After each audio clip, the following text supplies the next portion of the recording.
Hello and welcome to another reading from the book In Heavenly Places, a daily devotional.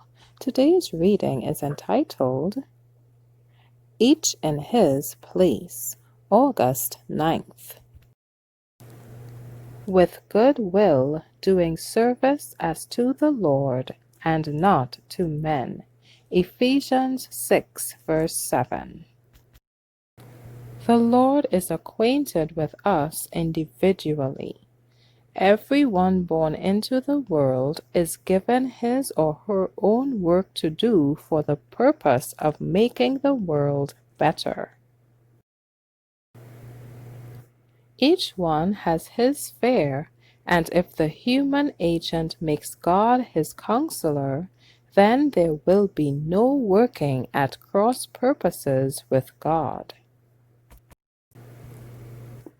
He allots to everyone a place and a work, and if we individually submit ourselves to be worked by the Lord, however confused and tangled life may seem to our eyes, God has a purpose in it all, and the human machinery, obedient under the hand of divine wisdom, will accomplish the purposes of God.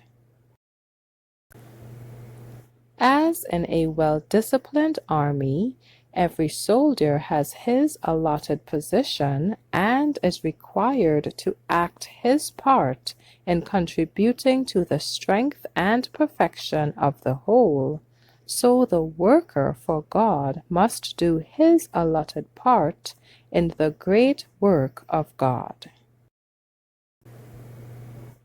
Life as it now appears is not what God designed it should be, and this is why there is so much that is perplexing.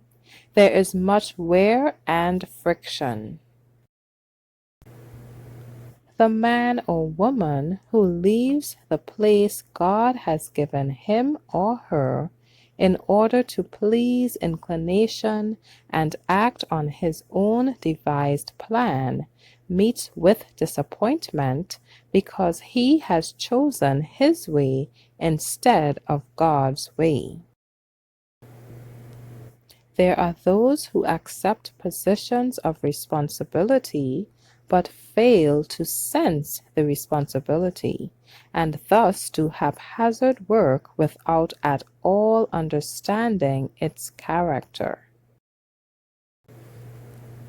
Others accept a work for which they have no fitness.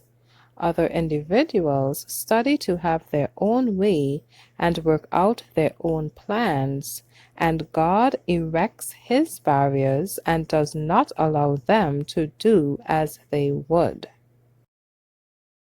Our Heavenly Father is our ruler, and we must submit to his discipline.